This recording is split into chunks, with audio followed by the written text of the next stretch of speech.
philosophy of history, with a series of choruses that are composed like mini operas.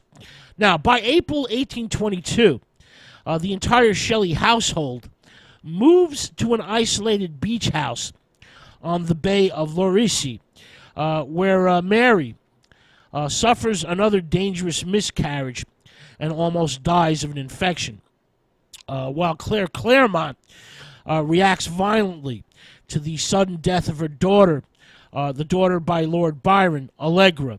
So there's more suffering and more misery here. Percy then sees the ghost of a child in the sea and begins to see apparitions forecasting doom. Shelley then begins his last major poem, The Triumph of Life, while at the same time composing more short poetry.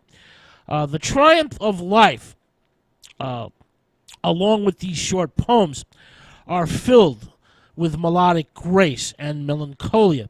The best of these short poems is When the Lamp is Shattered. His letters from this period are still full of political hope and are magically descriptive of the Italian seascape, but they are also shadowed with the premonitions of his own upcoming death. Now, the long poem, The Triumph of Life, is visionary, and sadly, he will never live long enough to finish it.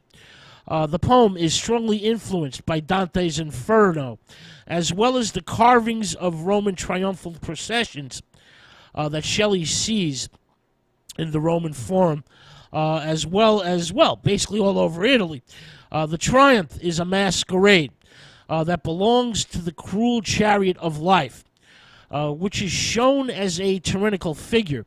Life vanishes and vanquishes the hope and ideas of all humanity, and even drags under its wheels the greatest of men, like Plato, Alexander the Great, and Napoleon. Only a sacred few, for example, Socrates and Jesus Christ, managed to escape compromise and escape captivity. The poem is bitter, lucid, and direct, with a darkly hypnotic atmosphere.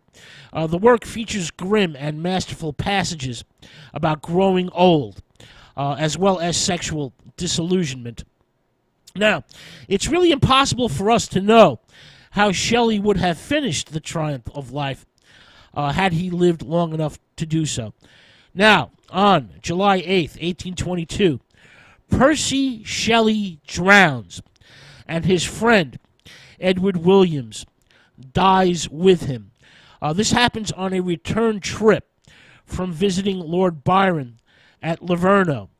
Shelley's boat, a small schooner named Ariel, goes down in a matter of moments without lowering its sail. This must have been some storm. This small ship is overtaken by this sudden, violent summer squall. Percy Shelley's romantic life and death, his amazing lyric power, sometimes obscures his abilities and qualities as a writer, his intellectual courage, his originality, his hatred of oppression, his hatred of injustice, and his mischievous and sometimes macabre sense of humor. He's really, really one of the great poets of English literature. Shelley was well versed in the Greco-Roman classics.